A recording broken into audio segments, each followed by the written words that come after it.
The dog kept pulling the blanket off the baby. They thought it was a game. It wasn't a game at all.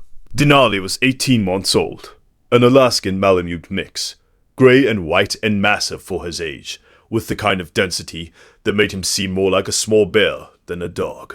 He had come into the Ray's household as a puppy and had grown up in the 6 months since Marco arrived, doing what large dogs sometimes do with newborns, watching from a respectful distance, patient, deliberate, calm. Then Marco turned 7 months old and learned to roll. The rolling was developmentally appropriate, and the pediatrician had been clear. Time on a flat, firm sleep surface. No loose bedding near the face. Monitor for changes in position. Renata Reyes was a careful mother. She had read the guidelines. She had replaced the crib bumper. She had done everything correctly. What she had not accounted for was the specific way Marco, at 7 months, would roll at night toward the corner of the muslin sleep sack that she layered over his legs for warmth, and how that sack, when his face turned into it in a particular position, created a slight restriction in the airflow around his nose and mouth. Not a blockage. A restriction. Small. Gradual. The kind of thing that a pulse oximeter wouldn't alarm for, and that a parent wouldn't see on a monitor screen. Denali noticed on the third night. He woke Renata at 2:30 in the morning by standing beside the bed with one paw on the mattress. She got up, assumed he needed to go outside, took him to the back door. He went to the door and then immediately turned around and went to Marco's room. She followed, irritated, tired. She looked in the crib. Marco was fine, breathing, sleeping, slightly rolled to the left, with his face angled toward the bunched edge of the sleep sack. She smoothed the sack and went back to bed. Denali followed, but did not settle. He lay in the doorway of Marco's room. In the morning, she thought nothing of it. The second night it happened, Denali was at the bedside before she was fully awake. Same time, approximately. She followed him again to Marco's room. The same position, face turned left, sleep sack bunched near his nose. She adjusted the sack. Denali settled in the doorway. By the 5th night, she was not irritated. She was paying attention.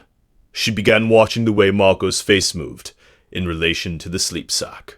She began to see the pattern. The bunching happened when he rolled to the left, which happened in the early morning hours when his sleep cycles were lighter. The fabric wasn't covering his face, but it was close enough to his nose that his breathing, when she stood very still and listened, sounded faintly different, slightly labored at the base. A very small struggle against a very small resistance that no monitor in the room had been designed to detect. But Denali had been detecting it for 5 nights. If you stay for stories about what animals sense before we do, you are in the right place. Subscribe so you don't miss the next one. She called the pediatrician the next morning and described what she had observed. Dr. Helena Marsh, who had been in pediatric practice for 16 years, came in at noon. She listened to Marco's breathing in the position Renata described. She examined the sleep sack. She looked at the specific way the fabric gathered, and then looked at Renata and said, "Your instinct to mention this was right." She ordered an overnight pulse oximetry study.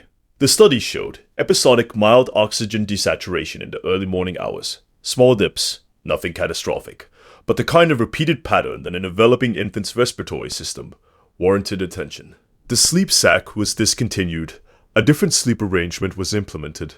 A referral to a pediatric pulmonologist was made to rule out any underlying contributing factor.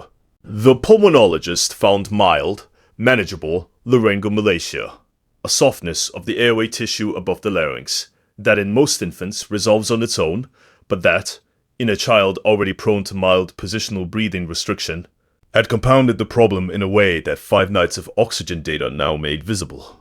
Dr. Marsh said at the follow-up, "You caught this early enough that we have excellent options."